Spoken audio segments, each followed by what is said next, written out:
When I started flying 28 years ago, I was fortunate to work under the longest living contract in our industry, the product of 50 years of bargaining to turn our short-term job into a career. Through our union, we battled incredible discrimination and unfair sexist policies, like being required to share hotel rooms, or dangerous conditions like working in a cabin full of smokers with recirculated air. Those 50 years of bargaining helped set industry standards, and regular contract bargaining, typically every 2 to 3 years, enabled us to persistently build better protections, more pay, schedule flexibility, and even secure retirements. But we still had a lot to accomplish for our careers, and I had high expectations for what we should expect in return for our work on the front lines of our airlines. I got involved to fight alongside all of you for better. 9/11 was a gut-wrenching personal loss. It also dramatically changed our responsibilities as aviation's first responders and the last line of defense in aviation security. It set in motion 20 years of austerity. Pay cuts led to a willingness to work more hours and longer days to try to make up for the bills we still had to pay on a massively reduced income. Bankruptcies took our pensions, ripped away scheduling rules we had negotiated as early as 1946, and started the brutal staffing cuts that mean fewer of us do more work and manage more passengers with less time and tools to make them happy.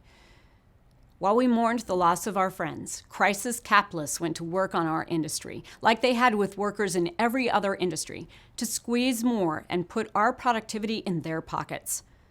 During the massive consolidation of the industry that followed, airline management used the 4 Ds of union busting: divide, delay, distract, and demoralize, to attempt to extract even more from us and put off the schedule of regular contract bargaining that is our chance to make our change for better. The 2-tiered system of employment that keeps regional flight attendants massively underpaid for the same job got even worse as small-town airport bases were closed and all of us were moved to work out of much more expensive major cities. COVID delayed bargaining scheduled to start in 2020 and 2021. While we stopped another backward slide with the payroll support program by saving our jobs, putting corporate greed in check for a few years with capped executive pay and banned stock buybacks, the cost of living kept climbing, and airline management exponentially increased their own pay the second they could, while doing everything they could to delay our negotiations. For this first time in history, we took up the fight in unity across the industry, picketing together with 100,000 flight attendants strong, with SkyWest and Delta flight attendants joining our picket lines too, while fighting for their seat at the table to do their part in lifting our careers. We announced common demands and a commitment to fight for and alongside each other. The time for concessions is over. Retro pay, while never making up for the loss of time that the pay should have been in our pockets, is now a requirement in any tentative agreement. We're getting our time and our money back, but there's a lot more bargaining to do to lock it in, and we have to be focused on getting these contracts done so we can start working for the next ones, returning our industry to regular, persistent, and pattern bargaining. We have to stick together and demand contracts now. We've seen management's first offer at the table and rejected their position every step of the way. We are clear, no agreement will get your vote if it's not enough. A tentative agreement is the product of our fight and our successful efforts to make management have to face a credible strike threat once again. Workers in other industries have contracts that expire and the strike deadline is clear. Supporting their negotiations and the right to strike has been essential to building our own power in a country that has vilified the strike and attacked unions for decades. People are waking up to the power dynamics in capitalism, the fact that corporations are beholden only to the investors and shareholders, not employees and customers or airline passengers. We put humanity first through our unions, demanding our fair share of the economy that only exists through our hard work. Unions are more popular than ever as people wake up to the fact that we're all in this together to take on corporate greed and put the focus back on people. The Railway Labor Act is the oldest labor law, and it promotes prompt settlement of disputes in order to avoid disruption of interstate commerce. But the prompt settlement of disputes was chipped away with bankruptcies and mergers.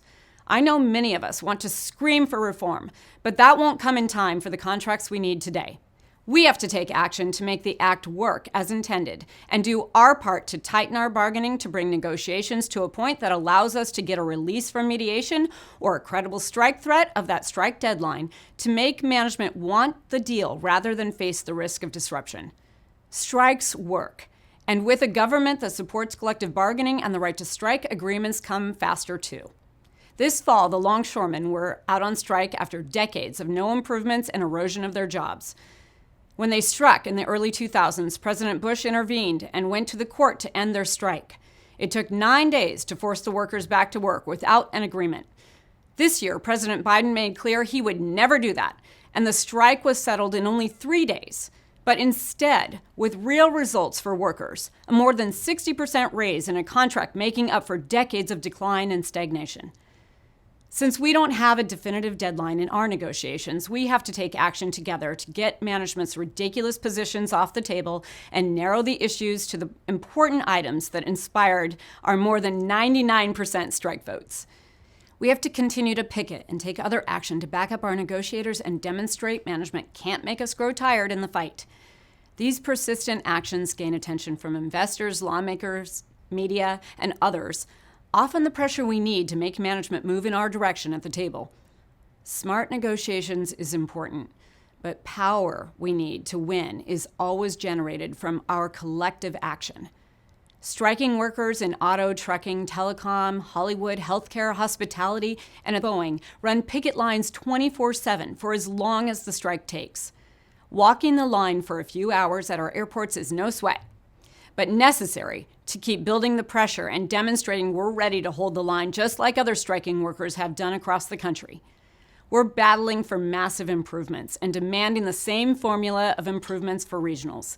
We're fighting to stop management from shifting the cost of doing business to our pockets. Make plans now to get out on the picket line for Frontier flight attendants on December 11th, PSA, Air Wisconsin, and all regional flight attendants on December 17th, and United flight attendants on December 19th. Come out for actions announced in support of negotiations at every airline, including charter carriers, Omni and ATI, or first contract fights at Breeze, Avelo, and Eastern. We're rejecting the first offer now. We'll never accept only what management is willing to offer. We're negotiating and fighting for the contracts we are due, and at the same time fighting to lock these improvements in so we can start the clock to the next negotiations in the next few years. Delay is not okay. We're fighting for today and our future. Wear your AFA pins and study our trademarked chaos strikes. Show your flying partners you've got their backs. We can't control everything, but we can control what we do.